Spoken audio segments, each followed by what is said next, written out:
Dear students, now I am going to tell you about separation techniques. In this, I am going to talk about principle and applications of centrifugation. Now, what are separation techniques?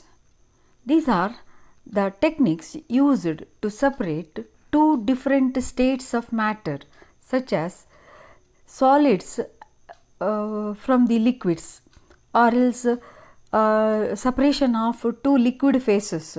So, this involves separation techniques. Separation process is helpful to purify the components of interest from a mixture. So, for example, if you want to purify for example, DNA from a solution, so we can use the separation techniques, or else we want to separate nucleus, or else we want to separate bacteria from the bacterial culture, we can use this separation techniques. In the fields of biochemistry and molecular biology, it's become essential to separate certain components from cytological or other samples. Different types of separation techniques are developed. So, it is of multiple purposes in cytology labs or else in the biochemistry labs. It is a routine research technique where researchers constantly using different types of separation techniques to separate molecules, to separate DNA, to separate different types of RNA, to separate cellular organelles, mitochondria, likewise. So, here just to the different types of separation techniques. So, the technique based on the size, these are filtration, dialysis, size exclusion, chromatography, these are. Then mass density centrifugation technique, separating molecules by size, charge and binding affinity, electrophoresis. Change in the physical state, distillation, sublimation, recrystallization, all this. You have studied all this in your chemistry practicals. Change in chemical state, precipitation, electrodeposition, then partitioning between two phases, that is the chromatography. So, all these. So, here in your syllabus they have given only centrifugation, electrophoresis and chromatography technique. First, let us study about centrifugation technique. What is centrifugation? You have used centrifuge in your chemistry labs, even also you will find that in our lab also.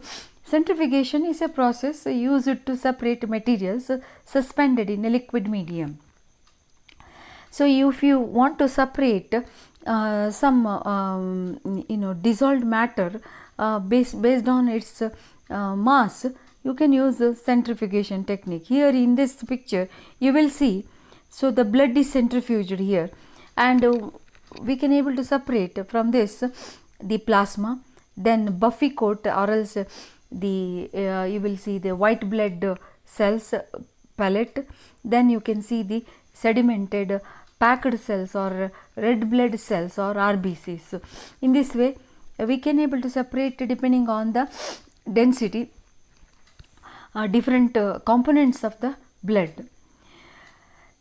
In centrifugation technique, molecules or materials or components are separated based on their sedimentation rate under centrifugal force. So, there is a rotating rotor, you will find it rotates like this and it produces the centrifugal force. So, this centrifugal force brings the sedimentation of the heavy molecules or heavy substances. So, what is the history of this technique, centrifugation? So, biological centrifugation is a process that uses centrifugal force to separate and purify mixtures of biological particles in a liquid medium. So, it should be in the liquid medium, because we are to separate this, the molecule should be in the liquid medium. The the development of the first analytical and ultracentrifuge by the Svedberg, you will see the Nobel laureate Theodor Svedberg in the late 1920s, and the technical refinement of the preparative centrifugation technique by Claude in the 1940s. Today, centrifugation technique represent a critical tool for modern biochemistry and are employed in all subcellular molecular studies. So it is extensively used in molecular studies, in biochemistry, in molecular biology, and in other research labs. In 1920s, Swedish chemist Theodor Svedberg developed ultracentrifuge and could reach, so this is the 9 lakh G, that is the gravitational force. It is almost 4 times fourfold increase in the gravitational force that was used in that period. So Theodor Svedberg awarded Nobel for his research on colloids and proteins using his designed or developed ultracentrifuge. So that is after his the sedimentation coefficient is named as Svedberg unit, S, or the 30S ribosomal unit, 50S ribosomal. Here S stands for Svedberg unit or sedimentation coefficient, which was named after Svedberg. This sedimentation, it indicates the sedimentation rate. The sedimentation rate is a measure of how quickly a particle sediments from a solution or a suspension under the induced gravitational field of a centrifuge. So this is what the sedimentation coefficient. The centrifuge works using the sedimentation principle, where the centripetal acceleration causes denser substances and particles to move outwards in the radial direction. So this is the centrifugal force you will see in this video. So this the molecules, so it will be forced, the centripetal acceleration, you can see this is this force the molecules and particles move outward, and so that's why they get settled in the bottom. Biological centrifugation technique uses centrifugal forces to separate and purify mixture of biological particles, biomolecules, proteins, DNA, RNA, biomolecule complexes, protein adducts, or else antigen antibody, the combinations or precipitations, nucleic acids, DNA, RNA, subcellular means mitochondria, Golgi complex, lysosomes, nucleus, all this, and cellular fractions, the membranes, then nucleus, and all this you will see these are cellular fractions. So what are the principles of centrifugation? Particles which differ in density, size or shape sediment at different rates in a centrifugal field. The particles will tend to sediment under the influence of gravity. In centrifugation, the particles are suspended in a specific liquid medium held in tubes which are located in the rotor. So this is the rotor. So these tubes are the test tubes. This is the test tube where you will see what you want to centrifuge. It is dissolved. So that's it has to be fixed in the rotor in a proper position, and the rotor is positioned centrally on the drive of the shaft of the centrifuge.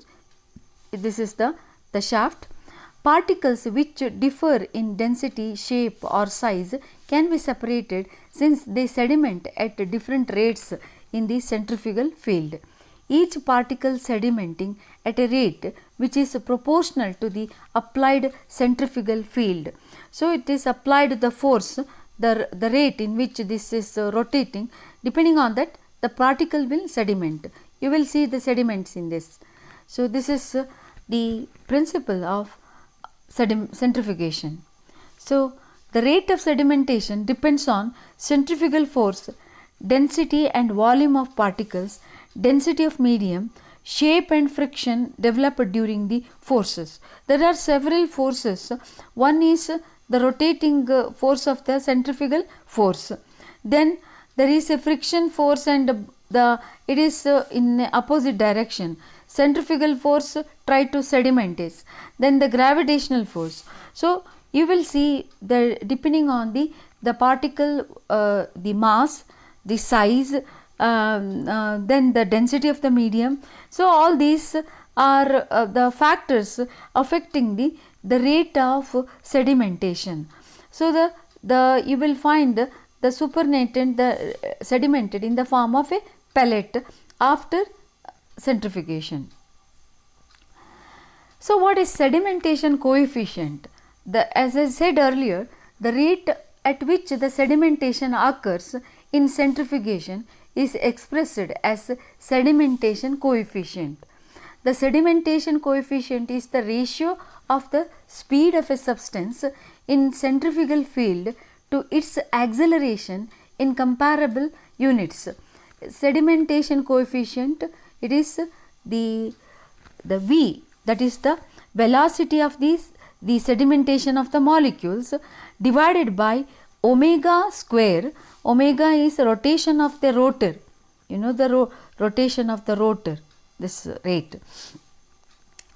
So, the angular velocity, how the angle with which they are fixed.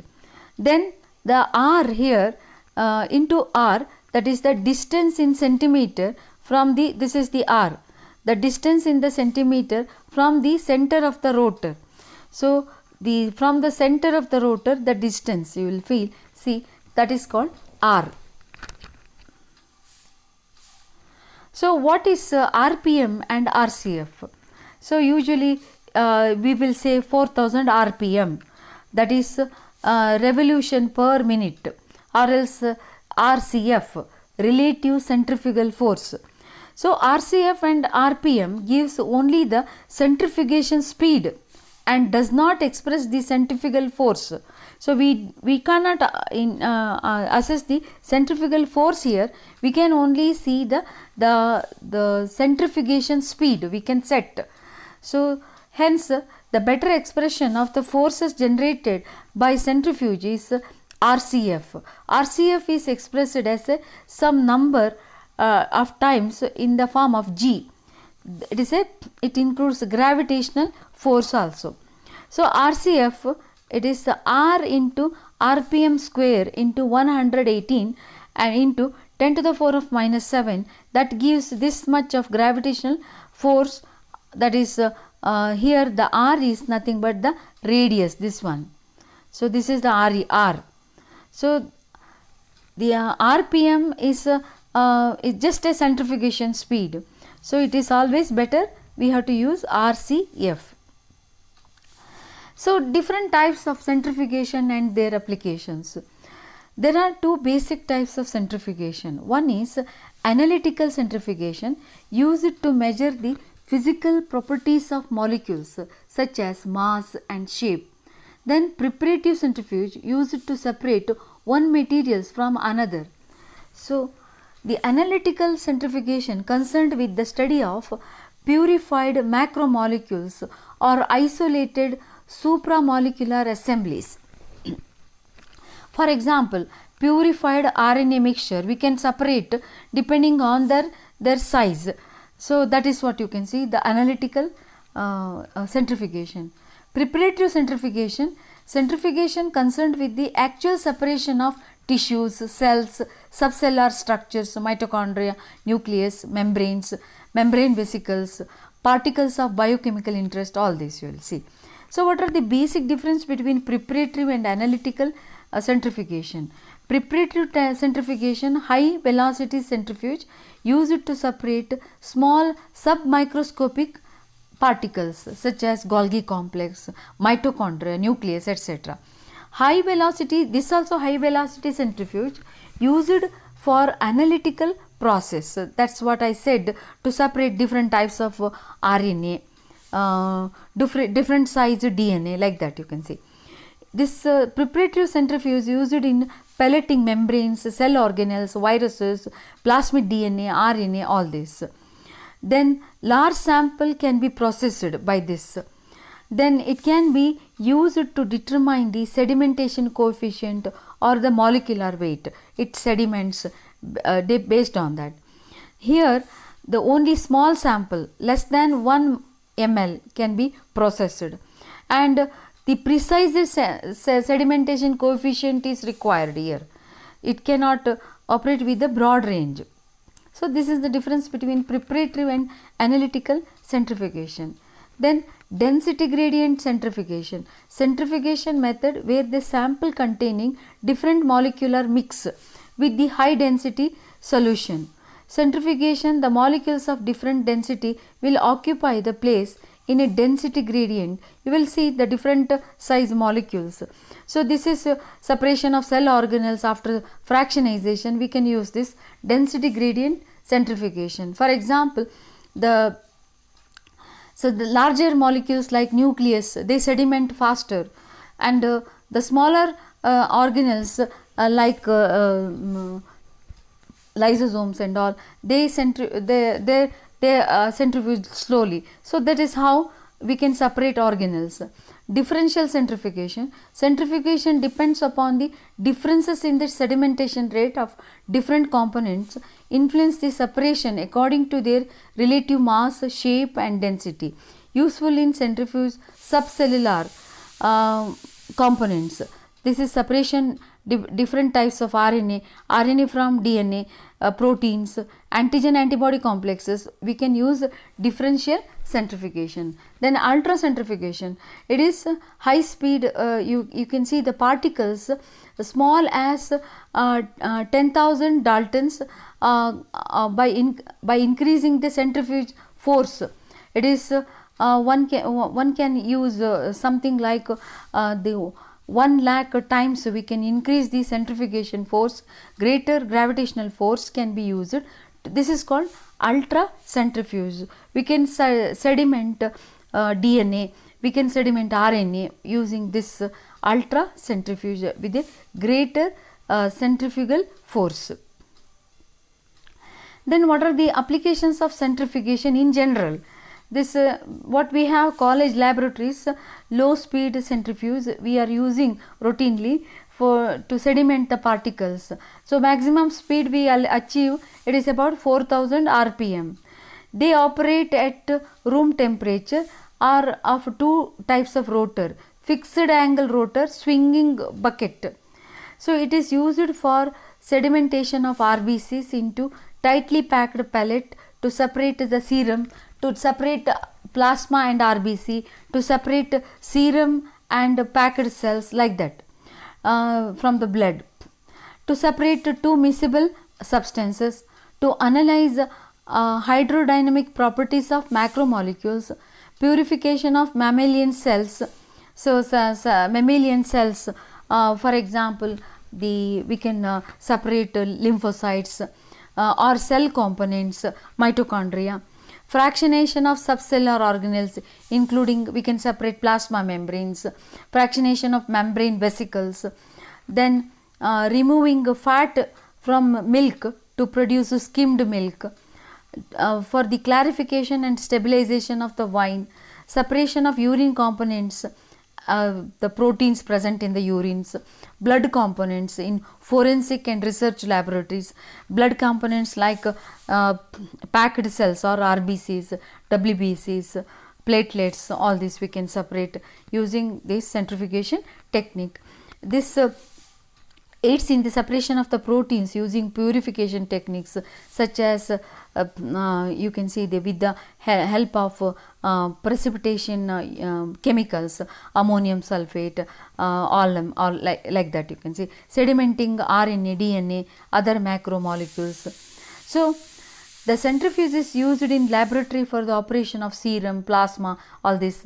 and separation of urine, separation of protein free filtrate, washing RBCs with the normal saline, then separation of antigen bound fraction or antibody bound fraction in the immunoassay.